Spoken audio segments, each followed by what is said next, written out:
Still rather sick with a cold, but thanks to some Advil, I'm okay for a few hours anyway.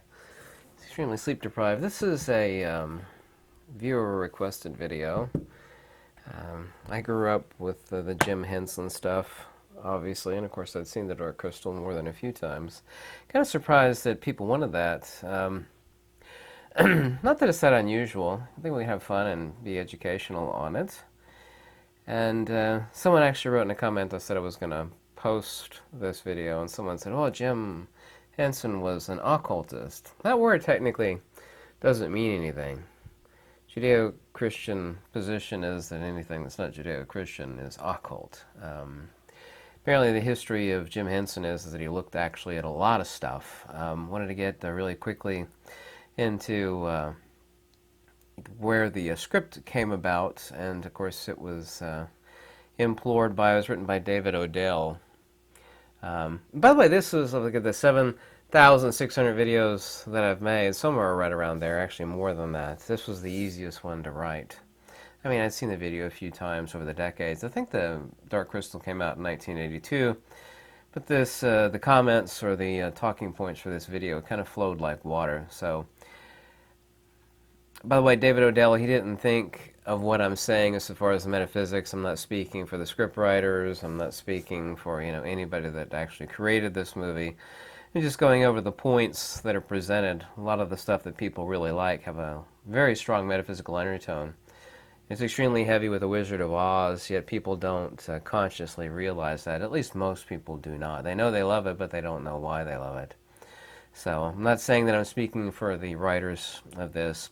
Interestingly enough, the source material for this is called the Seth material. It's a collection of writings dictated by Jane Roberts to her husband from late 1963 until her death of 1984. It was a dangerous process by which she actually collected this from a disembodied being. Yes, this is true. Roberts claims the words were spoken by a discarnate, i.e. a disembodied entity named Seth. Jim admitted that he didn't understand the book himself, but of course the strong undertones to it, he implored a lot of people, including apparently the scriptwriter, to read this.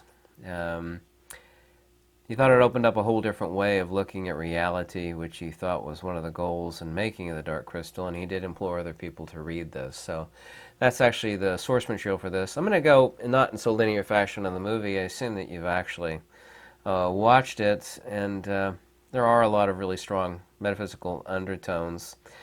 I was actually always moved by this movie, not so deeply. I mean, it is a Muppet, creative movie, but I'm glad that it actually had these undertones in it. The Shard and the Dark Crystal are actually identical, if you actually notice in the movie. The only difference between the two is the scale. Because the shard is a hidden attribute of the one, or the main crystal. The Dark Crystal, of course, is the huge entity. And the shard that is meant to be replaced into the missing gap of the Dark Crystal is identical. So the only distinction between the two is the shard. The mystics are called the Uru mystics. Most people don't make note of this until you've either watched the movie or recall back in the movie. The mystics disappear at death, whereas the Emperor, Skeksis, and the other ones actually die. Like in the beginning of the movie, the Emperor actually crumbles as soon as he passes away. The Uru is spirit. The principle of this is that the Uru mystics are the spirit, and the Skeksis are the terrestrial, the terrestrial psychophysical persona, which of course is necessitated to die, has a beginning in time and end in time. So that's the implication of the Uru mystics vanishing versus the Skeksis who crumble and actually physically die. The Skeksis, of course, are the fate of, suffer the fate or are slaves to the fate of the crystal. They oppose union with ever since the very beginning of their existence, and they are, of course, the other half of the Uru mystics. You have the Skeksis and the Uru mystics, which are polarized halves of a single union. They oppose union of the shard with the Dark Crystal because they're beings of shadow. Also, too, they're actually portrayed as gluttonous and existential and sensory. Their entire existence is desire, hatred, and fear. Skeksis used the power of the dark crystal to sap the life forces of the lemmings of the world. They'd actually call them podlings. They also, too, of course, they thought they'd actually killed all the Gelflings, insofar as the history of the principle of the story of this movie, killed them all. So they were squeezing the little podlings. They turned them into these zombified slave entities walking around with glazed over eyes. That actually has an extremely strong undertone today, and how people of supposed power actually influence people around them to serve them. They take these podlings and turn them into glazed-eyed slaves to feed their lives and their powers and to serve them. The Skeksis, of course, also use the dark crystal, as is shown in the movie, as a scrying stone. Not that that's what I use this for here. Actually, remember the old movies where, like, some entity would actually sit and peer into a... This is real crystal, too, by the way.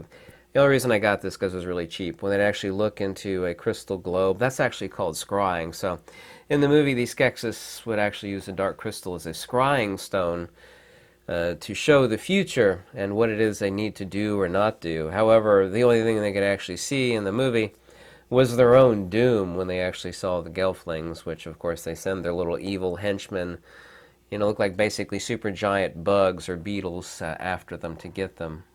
And these Gelflings, of course, are on a quest for the shard, and they don't know what to do with it. Aughra is one of the most interesting characters in the movie. She's the extremely hideously ugly, and I watched a thing of Frank Oz, and he said he loved Aughra so much because she was so extremely ugly, she was beautiful. That was Frank Oz's sayings. I think he actually did the voice for Aughra, too. Aughra has one missing eye and one working eye, but she also, too, has a third eye, and she consults the stars. She asks when she meets the first Gelfling, Jen, where the Mystic Master is, and Jen tells Aughra that he's dead, and is really funny. Her response is, oh, he could be anywhere then. In other words, once he died, he could be anywhere. She looks around, so he could be anywhere. Jen actually uses the harmonic of the divine to make the shard glow, because Aughra doesn't know what the real shard is. She pours out a bunch of crystals, and she doesn't know which is the real shard to be, take the empty slot in the dark crystal. And Jen actually uses the flute and makes a harmonic of the divine so that the shard, which of course is part of the divine, and the shard represents wisdom, glows, so he actually is able to discover the shard that way. The hole in the dark crystal is, think about this a second, 5 to the power of -3. There's this tiny little empty spot in the shard. So this is the negative, and this is the principle of primordial agnosis, by the way. This is the best part of the metaphysics of the dark crystal, at least from my position. The shard is the exact same thing, 5 to the power of -3, except in positive. The shard represents wisdom, and the tiny empty slot in the shard. Now, the story of the movie is from the very beginning that it was shattered and it was brought asunder, and the shard, ended up somewhere, out in the distance, which had to be found, of course, placed back. But from the principle of true metaphysics, there's an empty spot within the large dark crystal that the evil Skeksis use to scry their power and who they kind of worship, and they use it as a talisman. And they actually turn the little podlings into these glazed-over fools that serve as, drooling minions for them. They basically turn them into little brainless slaves. But the empty spot in the crystal is 5 to the power of -3, whereas the shard is the exact same thing, except in positive.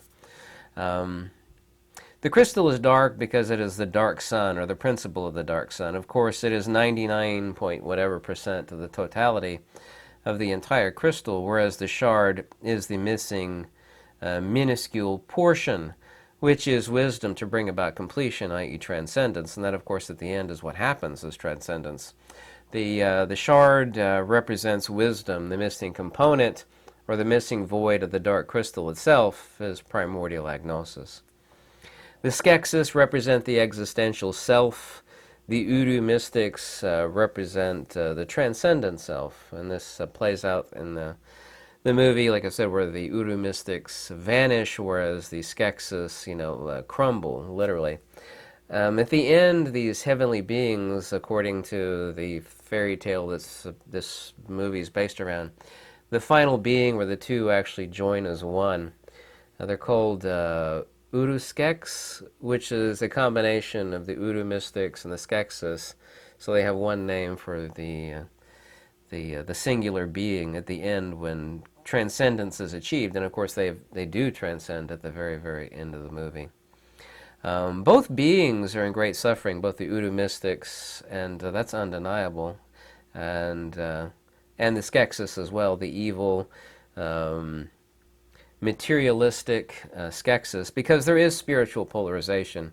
Union, of course, is reconciliation over that of the terrestrial self. The Skeksis, of course, are consumed by the Uru mystics. They actually meld back into, or they actually pull them back into one entity rather than division. And of course the division is the principle behind the missing section or the void of the dark crystal, which is, the totality or most of the dark crystal. The missing section of the shard from the principle of true metaphysics, once again, was never in the crystal. That's the missing void that's also too in the absolute, which is not a void, it's the extrinsic principle. The shard would be representational of illumination relative to light, or wisdom relative to the absolute, because that which the good is that which the good does. The missing principle is transcendental understanding, because wisdom, of course, is self-proximity. And self-proximity is actually represented in the movie at the very end when the two beings join as one and then they transcend. And there's a lot of really good metaphysics, actually, in this old movie. I think it was, 1982? Yeah, 1982. I forgot when Jim Henson died. I think it was 1990. But yeah, the source is the book, the Seth material. By the way, the methodology employed by the Seth material is not something anybody should do, because that type of thing is dangerous. It is very dangerous. Anyway, both beings, once again, are in great suffering because there is spiritual polarization. Both are dying because they're split. I mean, they're both actually in incredible misery and pain, the Skeksis and the Uru mystics. And incomplete, just as the crystal is incomplete itself. The crystal, of course, however, represents the soul of both beings, which are one, but which are split and polarized. All truly wise people which are not fully transcended are in great suffering. And of course there's no mention in any form of genuine metaphysics of an end to physical suffering for anything that is born. Anything that, of course, is born has a beginning in time and end in time and must necessitatively suffer and die. But existential, i.e. bodily or terrestrial suffering and death, is undeniable. But there is transcendence of same, but there's never any mention of an end of physical suffering in any metaphysics, both Greek, Indian, or Egyptian. It's completely ludicrous, of course. So both are dying because they are incomplete and split and polarized, and hence they're suffering. Removal of the void, that being the agnosis, or the whole missing, as you could actually see in the movie, being primordial agnosis, wherein the shard representing the final point to bring about full completion or full circle. If agnosis and primordial agnosis and natural order would be anything, it would be a spiral. And a spiral is a circle that never meets itself. It continues to vortex outwards, and this, of course, extrapolates the toroid. Wisdom is taking that spiral where the beginning and the end meet each other, and there is completion. There is no longer any spiraling outwards. There is the circle that eventually meets itself, and then, of course, it vanishes from this world, i.e. full transcendence. So, natural order or fundamental agnosis, or the dark crystal missing its shard, is representative of a spiral, which, of course, everybody finds a spiral or a vortex beautiful. But a spiral is nothing other than, of course, either half a torus, which is accurate, or a circle that does not meet itself. It keeps coming close, circles back around, and it almost meets it, it goes around, right? It never meets itself again. Wisdom is the removal of the vortex where both ends match each other, and then transcendence occurs, and liberation is begotten. An old word that people don't use anymore, Old English. The Gelfling are the prophesized gentle warriors who must walk the path and bring about union of the dark crystal, inserting, of course, the shard of wisdom, which brings about the demise of the evil rule of the Skeksis. The Gelfling are the prophecy, just as Moses, for example, was the prophecy. They're the noble warriors who brings about completion. Of course, apparently there's only 2 Gelflings left in the universe of, what's the name of the planet again? Thra. Kind of a really bad name, but whatever. I didn't write the script for it. Neither the Udo mystics nor the Skeksis can bring about completion. Both are old and broken down. It requires a noble warrior to reunite these two as one. At the very end of the movie, it says, "We leave you the completed being who are just about to transcend." They say, "We leave you the crystal of truth. Make your world in its light. Dark the light, or actual wholeness." Once again, the dark crystal is just a representative of the dark sun.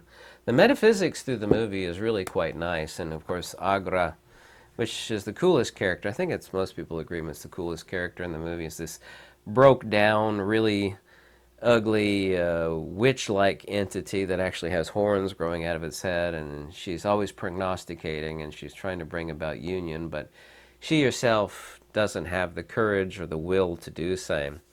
And she doesn't know which is the true crystal shard out of the bucket that she dumps on the floor. She doesn't know which is the true crystal. It is this spiritual warrior that must bring about union. This is a principle actually found within Joseph Campbell. Not that I'm a huge fan of Joseph Campbell. I don't know if you're old enough, if you're like a younger person, you've seen this movie, but it's quite enjoyable. And if you actually watch it with your third eye, if you will, not that that's literally a thing, but with the spiritual vision to see and recognize and enjoy the movie from the aspect of seeing it for what a metaphysical treat that it is, kind of like a bag of popcorn and a soda. Not that I drink soda anymore. I do enjoy a bag of popcorn. I thought this was a fun video, and wanted to talk about. Well, it was not my idea, but I thought this was, a really neat video to make, and it is a viewer request. I'm still recovering from a bad cold, I think, so if I sound like I have a deeper voice, I do. I think I caught a cold at the surplus store, and there's a lot of peeps roaming around there, and that place is not known for its really good hygiene as far as keeping that store clean, so I might have got it from there, but I don't really know. Anyway, let me know what you think. This is a viewer request video. I thought it was fun, and it was very, very easy for me to write the metaphysics of the Dark Crystal movie. Thank you so much. Goodbye.